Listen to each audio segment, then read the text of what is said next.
รีบสู้สวัสดีค่ะทำอาหารตอนเช้ากินจ้าตอนเช้ากินแบบนี้แล้วแต่ลดความอ้วนไม่ได้ เพราะว่ามีป่วยโรคอย่างหนึ่ง ไม่กินก็อ้วน ตอนนี้กินแบบนี้ก็อ้วนเหมือนกันนะจ๊ะให้อะไรนั่งขยมอาหารไปព្រឹករបស់ខ្ញុំមានប៉ុណ្្នឹងឯងចាផ្លែឈើអីកញ្ចក់កញ្ចុកមានអឺចិត្តចុកមុខបន្តិចចាហើយអានេះផ្លែប៉ោមចាចិត្តផ្លែប៉ោមមាន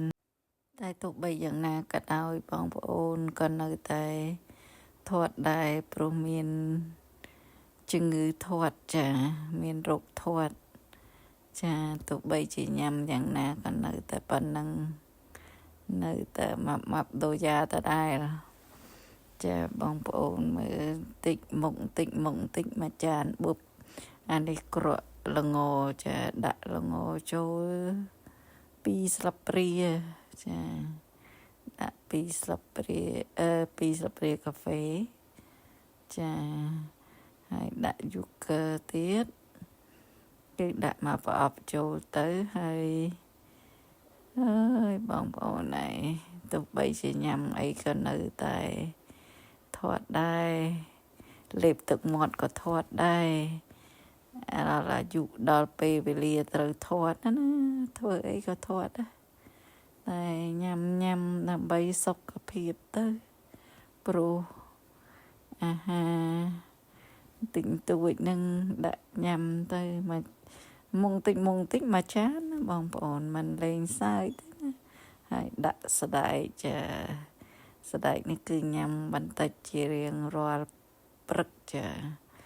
ញ៉ាំពងមាន់2ពងមាន់ក៏បានពងទាក៏បានតែស្រុកនេះគឺលក់តែពងមាន់អត់ឲ្យលក់ពងទាផងអត់ដឹងហេតុផលអីដែលអត់ឲ្យញ៉ាំពងទាហើយខ្ញុំក៏មានការ៉ុតមួយទៅរាល់ព្រឹកហើយនឹងផ្លែ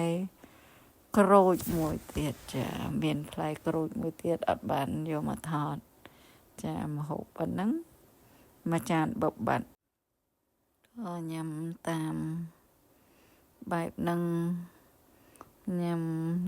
ដើម្បីសុខភាពឬមួយក៏ដើម្បីធាត់ទេខ្ញុំញ៉ាំអីក៏ធាត់ដែរហើយអញ្ចឹងញ៉ាំបែបអញ្ចឹងទៅញ៉ាំតាម